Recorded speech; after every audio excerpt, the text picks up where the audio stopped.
अल्हम्दुलिल्लाहिल्लज़ी अल्लमल क़ुरआन ख़लक़ल इंसान अल्लमहुल बयान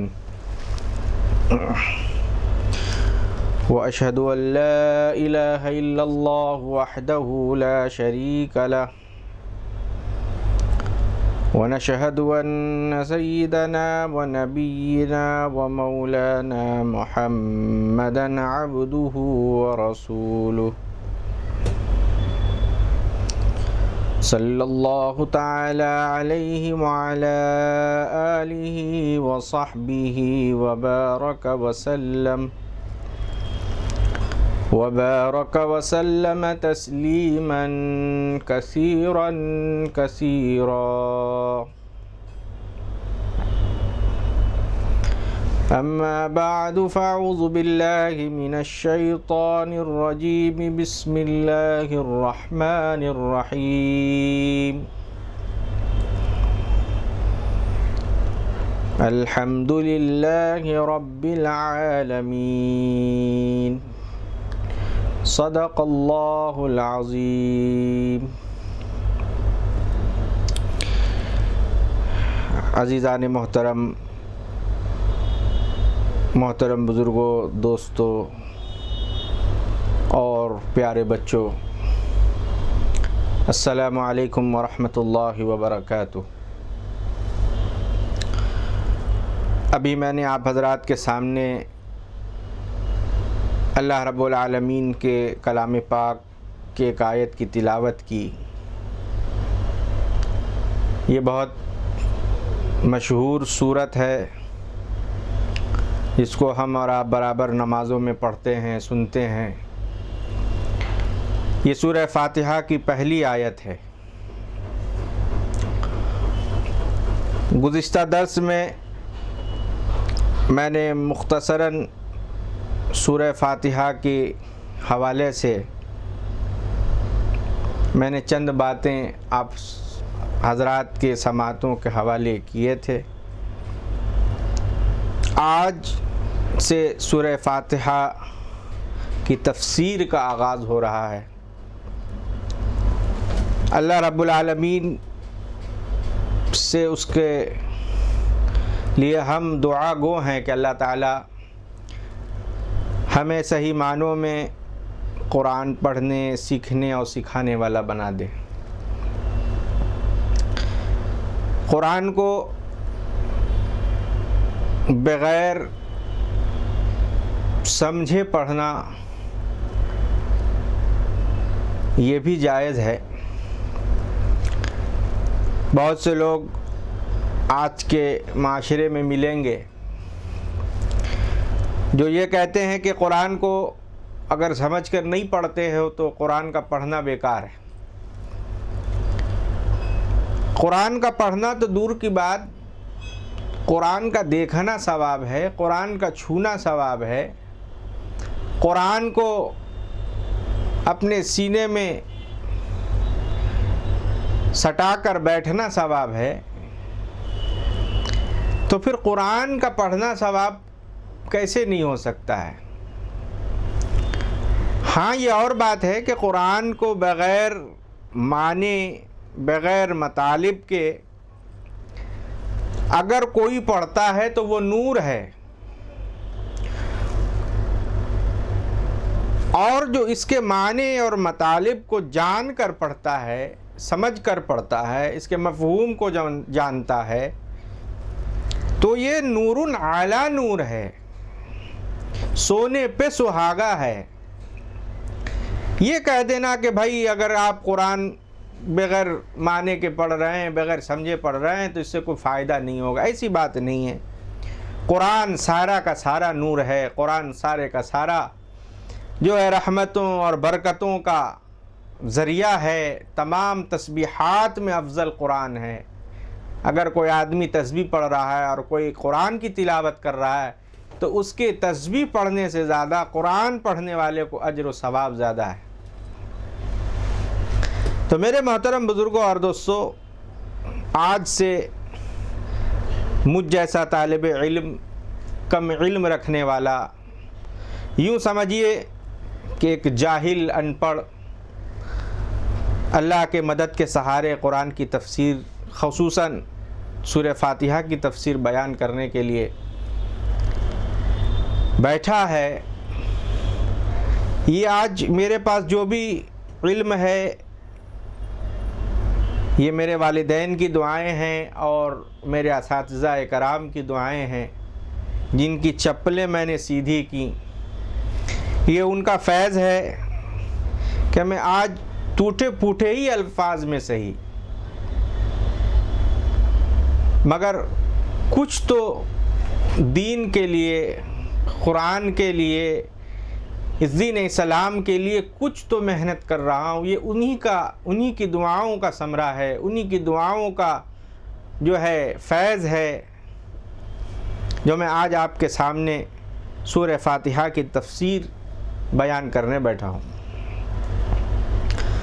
मैंने एक आयत पढ़ी सूरह फातिहा की, अल्हम्दुलिल्लाहि रब्बिल आलमीन। अल्हम्दुलिल्लाह, तमाम तारीफ़ें, तमाम तारीफ़ के जुमले, तमाम तारीफ़ के अल्फाज लिल्लाह, अल्लाह के लिए। तारीफ़ के जितने जुमले, तारीफ़ के जितने अल्फाज, तारीफ़ के जितने भी हुर्फ हैं वो सारे के सारे अल्लाह के लिए। अल्हम्दुलिल्लाह, तारीफ़ की ज़ात अल्लाह की है, तमाम तारीफ़ें उस परवरदिगार की हैं। अल्हम्दुलिल्लाह। मगर जहन में यहाँ सवाल पैदा होता है कि तमाम तारीफ़ें अल्लाह के लिए, तमाम बड़ाइयाँ अल्लाह के लिए। कुरान में तो तारीफ़ें अंबिया की भी हैं। कुरान ने अंबिया की तारीफ़ की है। हज़रत इब्राहीम अलैहिस्सलाम की तारीफ़ कुरान में, हज़रत जो है ईसा अलैहिस्सलाम की तारीफ़ कुरान में, हज़रत यूसुफ़ अलैहिस्सलाम की तारीफ़ कुरान में। इन तमाम पैगंबरों का ज़िक्र और उनका तारुफ़, उनकी तारुफ़ के साथ साथ तारीफ़ कुरान में मौजूद है। तो ये कैसे सही हुआ कि अल्हम्दुलिल्लाह, तमाम तारीफ़ें अल्लाह ही के लिए। अल्लाह तो ख़ुद कुरान में अंबिया की तारीफ़ बयान कर रहा है। जिब्रील अमीन की तारीफ़ कुरान में, फरिश्तों का सरदार हज़रत जिब्रील अलैहिस्सलाम की तारीफ़ कुरान में है। और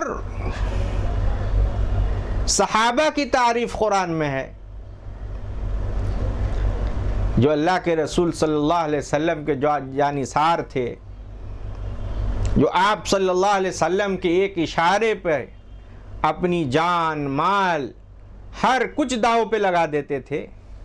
कुरान ने सहाबा की तारीफ़ की। कुरान में सहाबा की तारीफ़ मौजूद है। कुरान में अगर सबसे ज़्यादा किसी की तारीफ़ है तो वो आमना के लाल की तारीफ़।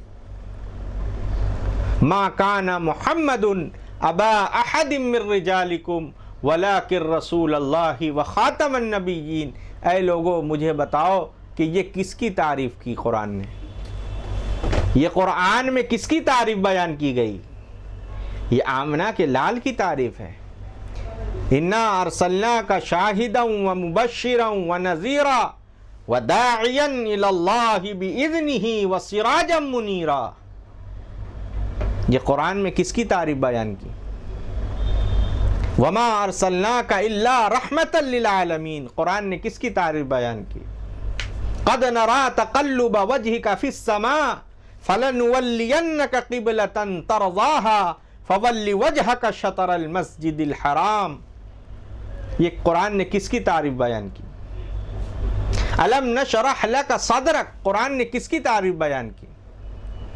व रफ़अना लका ज़िक्रक, कुरान ने किसकी तारीफ बयान की? ये सारी तारीफ़ें तो आमना के लाल की हैं। वज़्ज़ुहा वल्लैलि इज़ा सजा, ये किसकी तारीफ़ें हो रही हैं? पूरा कुरान जनाब मुहम्मदुर रसूलुल्लाह सल्लल्लाहु ताला अलैहि वसल्लम की तारीफ़ों से भरा पड़ा है। तो तारीफ़ें तो आमना के लाल की भी है। हम तारीफ़ करते हैं, हम तारीफ़ करते हैं। हम इंसान कोई अच्छी चीज़ देखते हैं, कोई अच्छे इंसान को देखते हैं तो उसकी तारीफ़ करते हैं। अगर कोई ख़तीब हो, कोई मुक़र्रिर हो, कोई वाइज़ हो, उसकी तकरीर अच्छी लगती हो, उसकी गुफ्तगू अच्छी लगती हो, उसके अंदाज़ बयां अच्छा हो, तो हम उसकी तारीफ़ करते हैं। भाई ये बहुत अच्छा मुक़र्रिर है, अच्छा ख़तीब है, अच्छा वाइज़ है। हम तारीफ़ करते हैं वाइज़ की।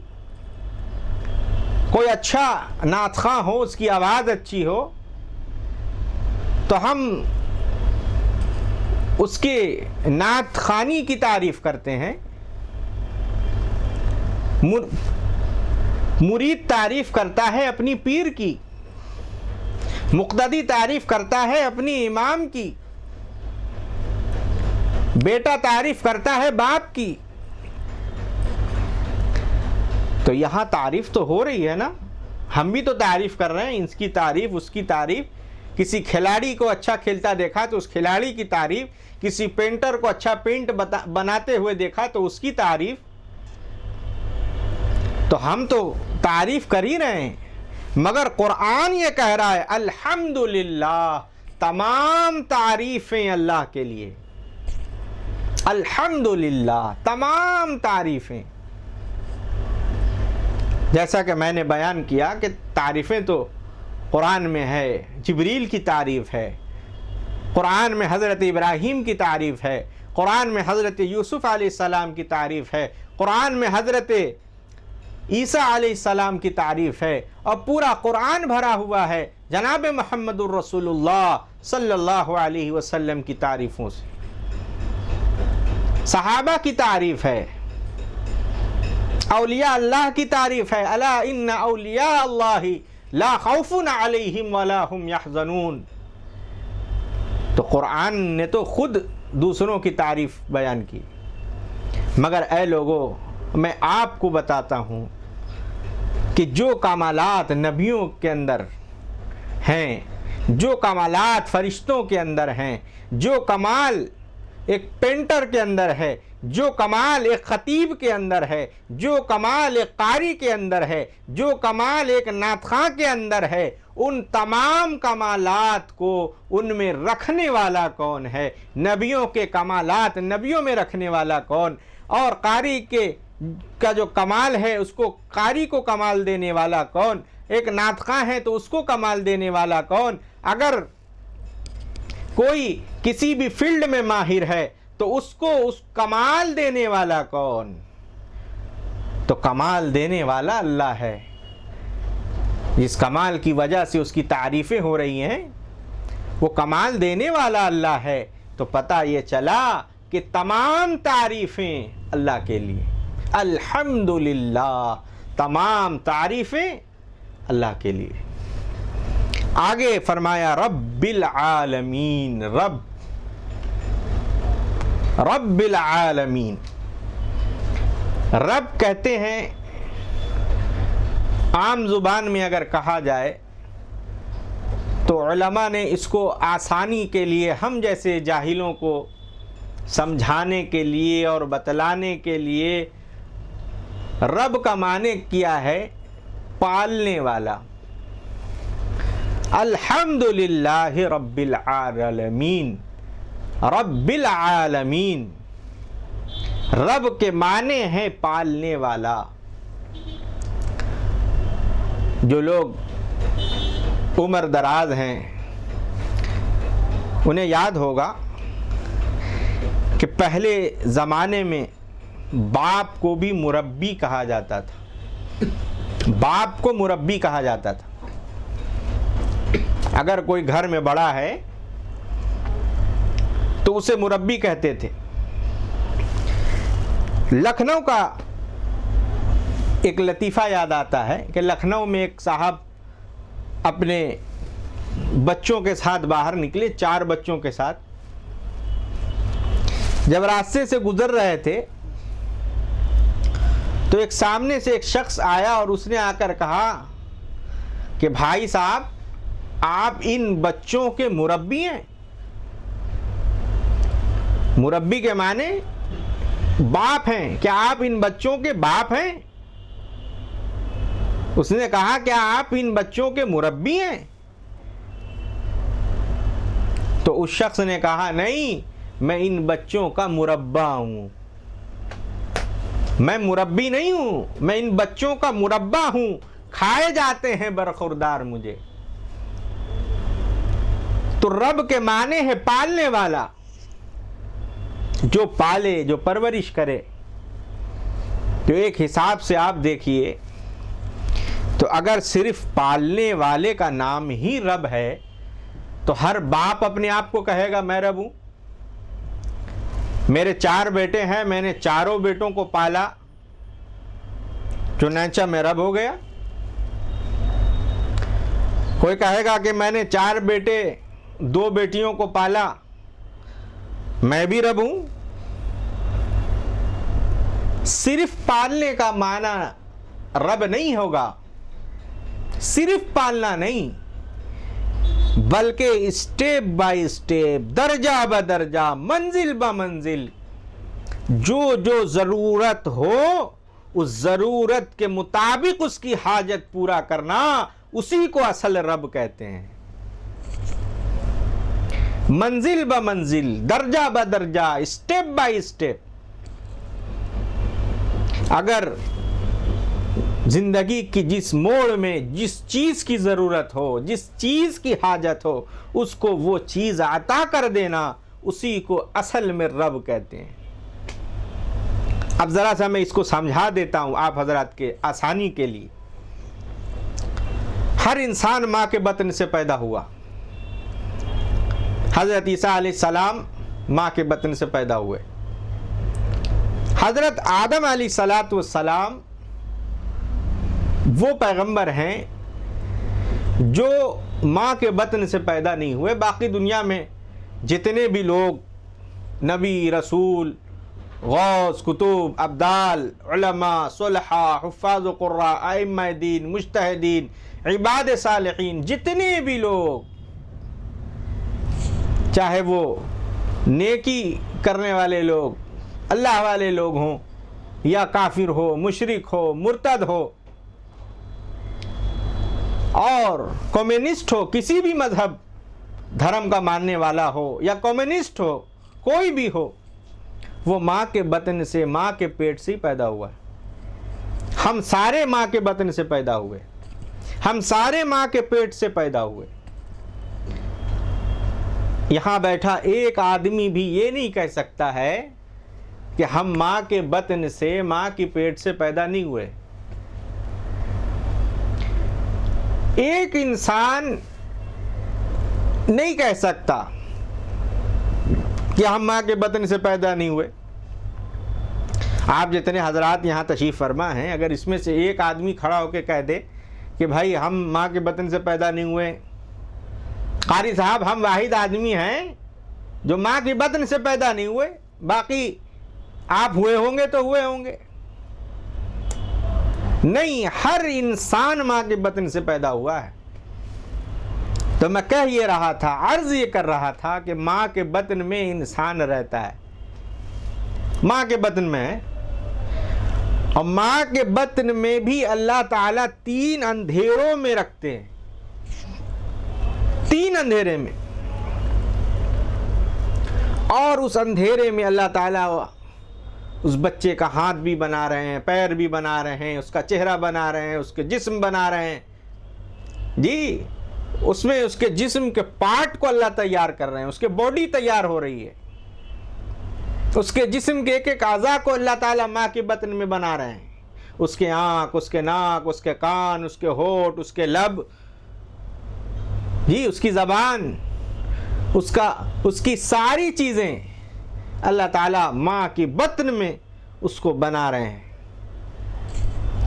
और जब माँ के बतन में बच्चा बन गया तो अल्लाह ताला उसको रिज़्क़ भी वहीं पहुँचा रहे हैं। माँ के नाफ के ज़रिए से बच्चे को रिज़्क़ मिल रहा है, खा रहा है बच्चा, अल्लाह ताला उसको रिज़्क़ दे रहे हैं, उसको खिला रहे हैं माँ के बतन में। अल्लाहु अकबर।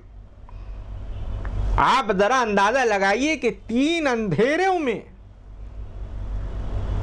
माँ के बतन में 3 अंधेरों में अल्लाह ताला उसको बना भी रहे हैं, और जब बच्चा बन गया तो अल्लाह ताला उसको फिर खिला भी रहे हैं, पिला भी रहे हैं।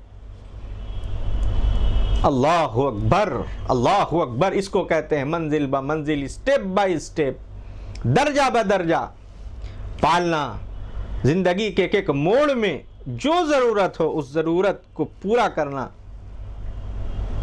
तो अल्लाह रब्बुल आलमीन उसको पाले जा रहे हैं, पाले जा रहे हैं, पाले जा रहे हैं। माँ की बतन से बाहर आया, माँ की पेट से बच्चा बाहर आया, दाई ने उस बच्चे का और माँ का जो नाफ उसके साथ जुड़ा हुआ था, दाई ने उसको काट दिया। पहले ज़मानों में तो घरों में बच्चे पैदा होते थे, दाइयाँ आती थी, बच्चे पैदा होते थे। अब तो नर्सिंग होम का ज़माना है, अस्पतालों का ज़माना है। अब तो ना के बराबर, खुसूसन शहरों में खुसूसन अब घरों में डिलीवरी नहीं होती है।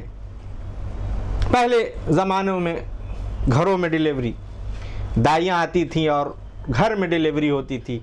अब अस्पतालों में, बड़े बड़े नर्सिंग होम, एक एक बच्चे की पैदाइश में 50,000 लाखों रुपए लगते हैं बड़े बड़े नर्सिंग होम में। तो जब बच्चा पैदा हुआ तो डॉक्टर ने, नर्स ने, और घर में पैदा हुआ तो दाई ने उसके नाफ को काट दिया, उस जगह को काट दिया जिस जगह से अल्लाह ताला माँ के बतन में, माँ के पेट में उसको ग़िज़ा दे रहे थे, उसको ग़िज़ा मिल रही थी। उसको डॉक्टर ने और नर्सों ने, और पहले ज़माने के बात की जाए तो दाइयों ने उसको काटा। तो अब बच्चा जब पैदा हो जाता है, दुआ कीजिए कि अल्लाह सबको नेक और साले औलाद दे जी, और हर नेक और साले औलाद को अल्लाह लंबी उम्र अता फरमाए।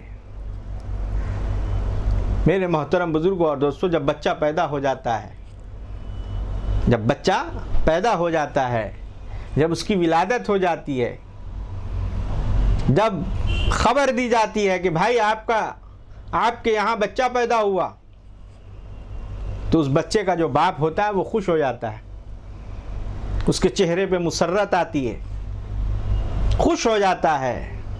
अब मारे खुशी और मुसर्रत के झूमने लगता है, मेरा बेटा पैदा हुआ, मेरी बेटी पैदा हुई। मामू ना झूम रहे हैं, खाला झूम रही हैं, नानी झूम रही हैं, दादी झूम रही हैं, दोस्त अहबाब मुबारकबाद दे रहे हैं कि भाई मुबारक हो, तुम्हारे घर में अल्लाह ने बच्चा पैदा किया है। जब बच्चा आता है तो सारे लोग खुश हैं, बाप भी खुश है, माँ भी खुश है जी, रिश्तेदार खुश हैं, दोस्त अहबाब खुश हैं, मुबारकबाद दे रहे हैं, मगर बच्चा रो रहा है, बच्चा रो रहा है। दुनिया वाले खुश हैं, बच्चा रो रहा है। क्यों रो रहा है वो बच्चा?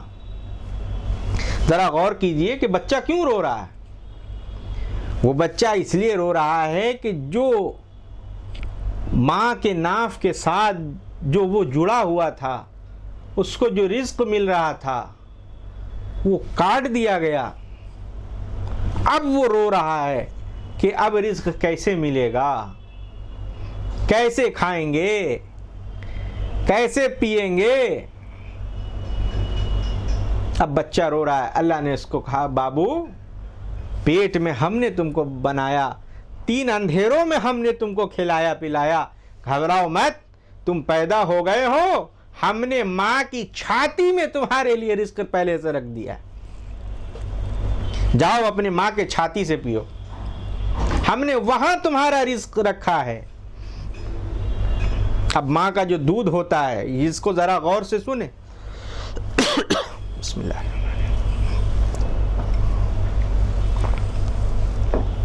माँ के इब्तदाई दौर के जो दूध होते हैं, ये चंद दिनों के इब्तदाई चंद दिनों के दूध होते हैं। आप डॉक्टरों से और इन लोगों से पूछिएगा जो मेडिकल लाइन से जिनका ताल्लुक़ है, कि माँ का जो दूध है उसके छाती का इब्तदाई दौर में, उसके दूध के अंदर, माँ के दूध के अंदर चिकनाई नहीं होती।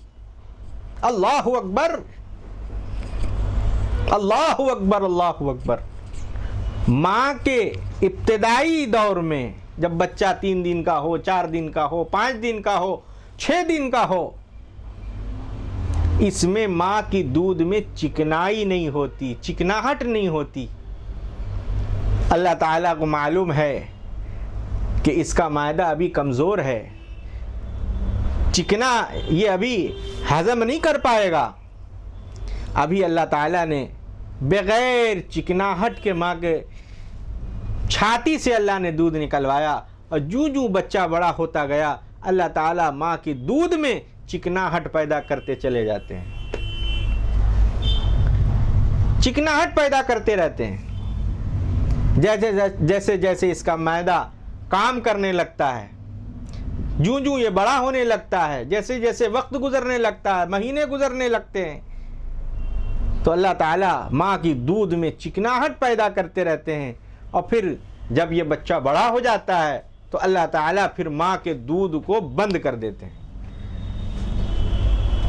जब तक दूध पिलाने का है तब तक तो छाती से दूध आया, अब दूध नहीं मिलेगा, अब खाना खाओ। अब ये बड़ा हो गया है, अब ये दाल खाएगा, चावल खाएगा, रोटी खाएगा, सब्जी खाएगा, फल फ्रूट खाएगा, ये सारी चीजें अब खाएगा।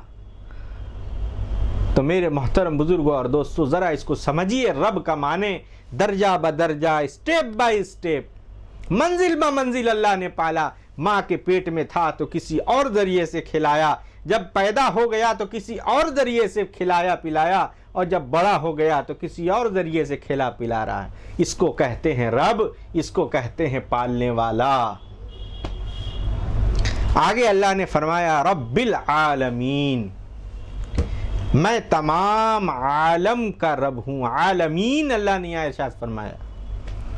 आलम एक वाहिद है, सिंगुलर, जिसको अंग्रेजी जबान में कहते हैं, और आलमीन ये जमा है आलम का, ये प्लूरल अल्लाह ने यहां बयान किया। आलम सिंगुलर है और आलमीन ये प्लूरल है, ये जमा का सेगा अल्लाह ने यहां इस्तेमाल फरमाया। अल्हम्दुलिल्लाहि रब्बिल आलमीन, तमाम आलमीन का रब है। ये आलमीन निकला है आलम से। आलम के माने जहान, आलम के माने जहान, एक जहान, और आलम निकला है अलम से। अलम से, अलम, अलम, अलीफ लाम मीम, अलम। अलम कहते हैं झंडे को। अलम के माने झंडा। अरबी में अलम कहते हैं झंडा, और झंडा निशान होता है किसी मुल्क का, किसी पार्टी का। जी, हर मुल्क का अपना झंडा होता है। दुनिया में कोई ऐसा मुल्क नहीं होगा कि जिसका अपना कोई झंडा ना हो। हर मुल्क का अपना झंडा होता है। उसके डिजाइन अलग होते हैं, उसकी डिजाइन अलग हो सकती हैं, उसके कलर अलग हो सकते हैं, मगर एक निशान जरूर हो, एक अलम होगा, एक झंडा होगा उस मुल्क का। अल्लाह से दुआ कीजिए कि अल्लाह हमारे इस मुल्क हिंदुस्तान के झंडे को हमेशा आबाद रखे। अल्लाह इस मुल्क के झंडे को हमेशा बुलंद रखे। अल्लाह इस मुल्क की हिफाजत फरमाए, बाहरी ताकत से भी और अंदरूनी ताकत से भी, बैरूनी ताकत से भी और अंदरूनी ताकत से भी अल्लाह इस मुल्क की हिफाजत फरमाए। इस मुल्क के अमन व अमान की अल्लाह हिफाजत फरमाए। तो मैं कह ये रहा था कि अलम कहते हैं झंडे को, अलम कहते हैं निशान को, अलम कहते हैं झंडे को। कोई पार्टी बनती है तो उस पार्टी का एक झंडा होता है, कोई मुल्क है तो उस मुल्क का अपना झंडा है। तो अल्लाह ने फरमाया आलमीन, ये दुनिया, ये जहान, ये क्या है? इस जहान का एक एक जर्रा जर्रा मेरी वहदहू ला शरीक है। ये एक जर्रा जर्रा इस बात की गवाही दे रहा है कि अल्लाह के सिवा कोई माबूद नहीं, अल्लाह के सिवा कोई खालिक नहीं, अल्लाह के सिवा कोई मालिक नहीं। ये इस जहान का जर्रा जर्रा इस बात की गवाही देता है कि अल्लाह वहदहू ला शरीक है, वहदहू ला शरीक लहू गोयत। तो मेरे मोहतरम बुजुर्गों और दोस्तों, आज की महफिल में अल्हम्दुलिल्लाह रब्बिल आलमीन ये एक आयत पर गुफ्तगू हुई है। अल्लाह ताला से दुआ है कि अल्लाह ताला इसको मज़ीद समझने की और पढ़ने की और सीखने की अल्लाह ताला हमें और आपको तौफ़ीक़ मरहमत फ़रमाए। व आखिरु दावाना अनिल हम्दुलिल्लाहि रब्बिल आलमीन।